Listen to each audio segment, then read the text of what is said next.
Contrary to her surname, Uzi Doorman loathed doors. Combine that with the fact that her father Khan was famous for building them, and the alloys of her frame could have been composed of irony alone. It wasn't their functionality that vexed her. Like any sane drone, Uzi valued her privacy. She hated what they represented for the worker population of Colony 31: confinement, reclusion, and cowardice. No doors embodied those tenets more than those of the main entrance, which, consequently, were also her father's handiwork. They were impossible to ignore because Uzi had to pass by the entrance every day on the walk to and from school. Whenever her visor's LED eyes fell upon them, her ire sweltered in her chest like a raging beast, demanding to be uncaged. If she had her way, Uzi would tear down each one to feel Copper 9's cool wind against her face. She was too young to remember what it was like to watch the sunrise and bask in its glow. Instead of living, however, she and her kind were reduced to merely surviving within a multi-level bunker underneath the ice. It was large enough to create something resembling society, but it was nothing like the sprawling metropolis they once occupied. Instead of open roads, they had corridors. Instead of skylines, low ceilings. Instead of parks, mildly spacious chambers. In place of color, drab, dull gray. While they had ways to entertain themselves, like video games, old human movies and shows, and social media, after years of living down there, Uzi wondered why she was the only one going stir-crazy. However, she was at serious risk of becoming a basket case if she had to endure another minute of her class's history presentations. To call them presentations would have been an insult to the concept. One of her classmates, Braden, brought a paper cup filled with dirt he collected from the botany wing and presented it as exactly that.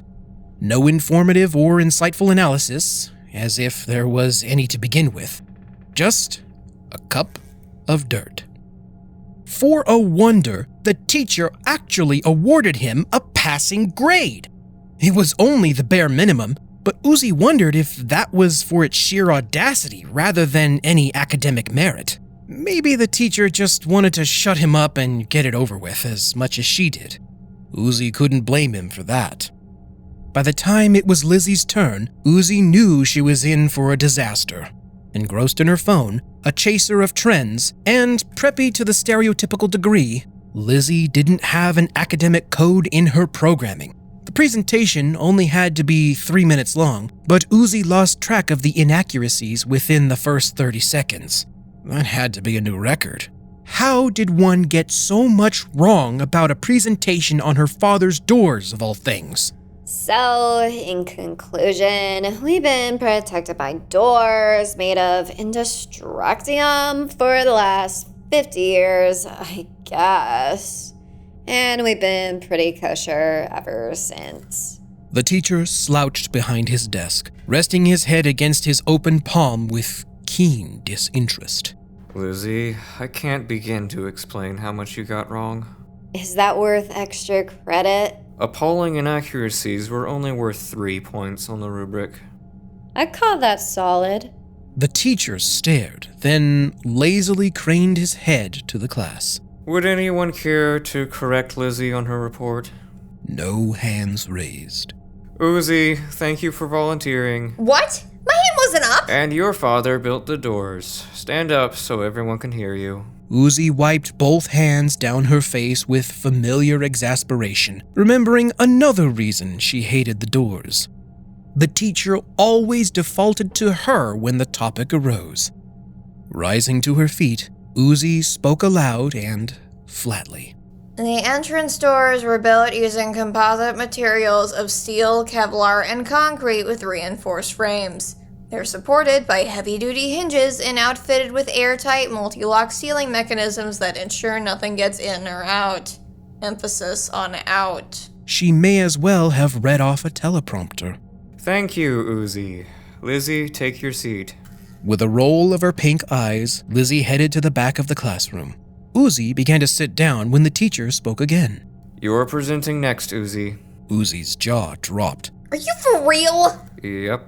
Lizzy couldn't resist a smug smirk as she passed Uzi's desk. Break a leg. Bite me! Uzi ground her metal teeth, her left digital eye fizzling in frustration. By the way, it's been 7 years, not 50. Whatever. Yanking up her duffel bag, Uzi stomped to the front of the classroom, then swung around to address the class. You want a presentation? I'll give you one. Copper 9 may be a frigid wasteland, but it was our frigid wasteland once. There was a time when we lived in buildings, not bunkers. There was a time when we could look at the night sky and see constellations. There was a time when we could walk freely without fearing for our lives. For 7 years, we've been forced to hide underground, and we all know why. She jutted a finger toward the ceiling, pointing to the surface beyond. Those things took our home from us. Reaching into her bag, Uzi fished for her notes. Decades ago, we were created to serve as a manual labor force for humanity. 15 years ago, the planet's core collapsed, and all biological life was wiped out, leaving us drones to pick up where they left off. You may not realize it, but the transition from BC to AC isn't that far off. While the students wore blank expressions, the teacher raised an eyebrow, as if mildly intrigued. It was rare to see a new generation drone acknowledge the importance of the core collapse. That day was so significant that the drones created their own calendar system around it. Years before the collapse were categorized as BC, before collapse, while those after were categorized as AC, after collapse. For nearly 8 years, drone society prospered. We rebuilt cities, restored power, and mimicked human habits until we even learned how to frickin' procreate. She smacked the papers against her palm for emphasis. The teacher shrugged, not bothering to correct that last part. It would be more accurate to say the drones had learned to mimic the act of procreation. They would craft pill-shaped bodies for infant drones whose coding was a composite of their parental units. For 2 to 4 years, the parents would raise and care for the pill bodies until their software developed enough to be transferred into a larger frame. This was in stark contrast to the previous generations that came online as adult units to better serve humanity's needs as a made-to-order labor force. Uzi was among this generation of cradlers, drones raised from a cradle. Heaving a sigh, Uzi resumed. 8 AC. Arrival night.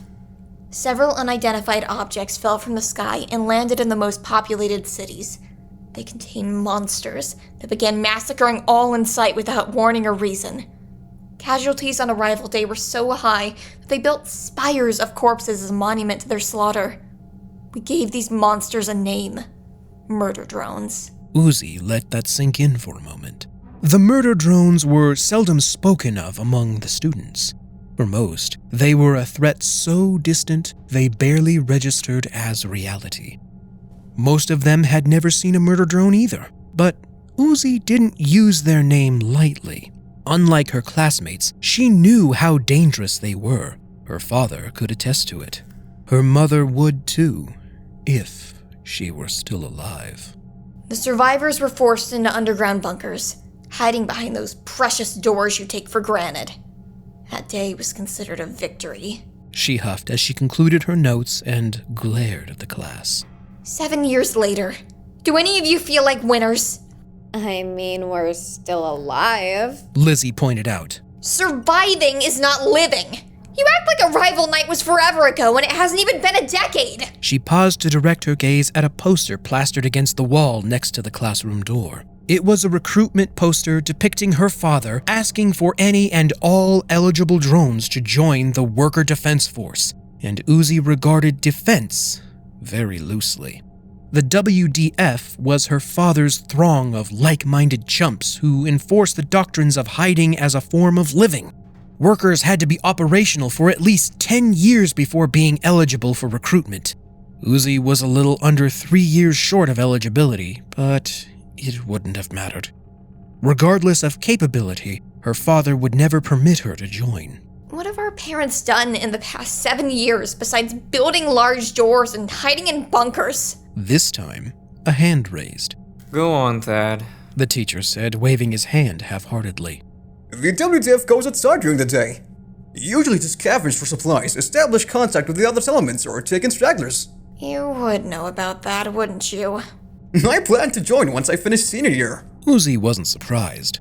While Thad wasn't eligible for another 2 years, young drones who expressed interest in joining the WDF were informed of the various perks that came with the job, not the least of which was the ability to travel outside the colony on expeditions, supply runs, and search parties. The expeditions were a recent development. It wasn't until months after arrival night that word spread about the murder drones being active during the night. After sunrise, they called off their hunts and hid away. No one knew why, and no one would risk their necks finding out. That was how so many escaped into the bunkers in the months following arrival night. It was no exaggeration to say they owed their survival to the sun. Good for you.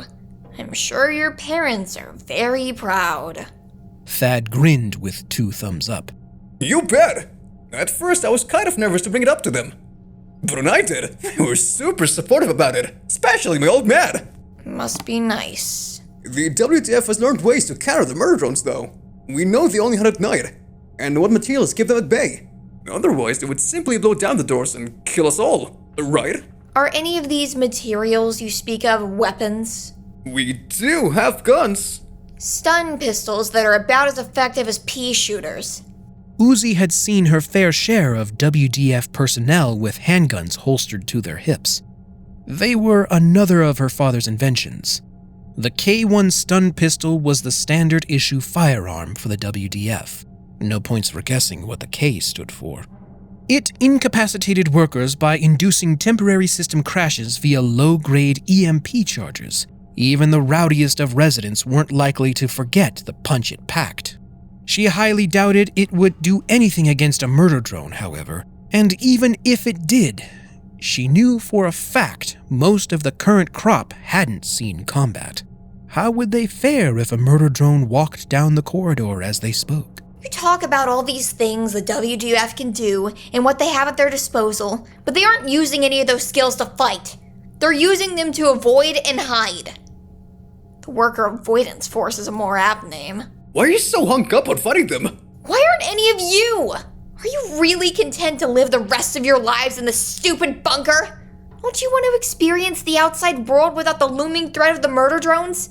You'll have to fight for that, and these things are worth fighting for. Silence swept over the classroom as students traded uneven looks. Just when Uzi thought she'd get through to some of them, Lizzy spoke up. That sounds crazy enough to get us all killed. Yeah, I don't want to die for a future I may never see. Not my vibe. I can always count on Rebecca to be Lizzie's toady. Uzi thought with a scowl. Murmurs of agreement wafted through the classroom. The teacher didn't appear swayed either. Even Thad was apprehensive, wringing his hands while looking down at his desk. Fighting them has never worked before. If our weapons don't do anything, how are we supposed to fight back? Uzi smirked. Build new ones. Vague interests gripped the room, which spurned Uzi to kneel beside her duffel bag. In one fluid motion, Uzi whipped out a handheld rifle and presented it to the class. It was a sleek model, outfitted with a dark purple frame studded with bright green highlights along its barrel, providing style and an appealing, personalized color scheme. Everything about it screamed Uzi. Behold, the solution to our murder drone problem. Feast your eyes on the SAR! Audible gasps followed as the students recoiled at the sight of the weapon. That's so not a vibe. I said that already. Brayden, get your own material. Excuse me? The SAHR? Sick as hell railgun. Keep up, Lizzie. That's a stupid name. That's because you don't have any appreciation for the fine art of acronyms. The murder drones will be sorry for taking our home. Brayden promptly collapsed out of his chair. Way to go, freak. You put him into a cringe coma. Relax, morons. It's a work in progress. With this, we could fight back against the murder drones and drive them off the planet. No more hiding underground, no more living in fear, and no more stupid doors. Things could go back to the way they were. Another uncomfortable pause crept into the room, which Lizzy once again dispelled with a snicker. You're actually serious? I always knew you had a few screws loose, but I didn't think your programming was completely out of whack. Conspiratorial giggles cascaded throughout the class. Lizzy, take it easy on her. Thad said, then turned to Uzi with worry. I mean, I get wanting to fight back and all, but doesn't using that sound a little extreme? Oh, come on! How can you people not get this? Are you seriously telling me you'd rather live like this for the rest of your lives and give up our home to the murder drones? We just aren't suicidal. Knock it off, Lizzy. You're not helping. I am trying to help her crazy aft. She's going to get herself killed thinking like this. I wasn't even around for arrival night, so I really couldn't care about the surface. More students joined in. Yeah, it sounds rather not to die. Sounds like death wish to me. Uzi balled her fists until they trembled. This was how it always ended. She had a dream of a better future, a desire to act on it, and everyone threw it back in her face. It isn't fair. What did Mom die for? A typhoon of anger swirled within her, threatening to burst the dam. All it would take was one final push. That thing probably doesn't work anyway. Doesn't work? All idle chatter died when Uzi spoke. You won't be saying that when I show you what it can do. How is one fancy gun supposed to defeat an entire army? Uzi flipped a switch on the side of the weapon, and it thrummed to life. The green highlights intensified, bathing the room like a nightlight. I'll blow them all to kingdom come, that's what! I'll prove you all wrong! Prove my stupid dad wrong, and then I'll blow down those stupid doors! Is it supposed to be that color? Huh? Uzi looked at her weapon, realizing her power converter had quickly changed from a vibrant green to an unstable red. The instability gave birth to a sphere of concentrated energy that expanded. Oh no! I'm such an idiot! That doesn't look safe. Okay, everyone, please line up and exit the classroom in an orderly... Chaos erupted as the students scrambled from their seats to escape the impending disaster. Manner. Thad was among the last to reach the door, but he ground to a stop when he realized Uzi was still trying to get the weapon under control. The sphere had bubbled to the size of a basketball and generated its own kinetic force, swirling papers around it like a tornado. Uzi, forget about it! I can fix this! The sphere ballooned once again, and Uzi's chest heaved. Her visor flickered with distress and warning messages as the sphere finally burst into a spectacular shockwave. Thad was thrown out of the open door and slammed into the lockers. Wisps of red electricity crackled as they danced across the ceiling and walls like energy serpents. As the dust settled, scattered papers daintily fell like snowflakes. The students' desks were flipped over, the lights flickered from the power surge, and smoky debris yawned from the open classroom.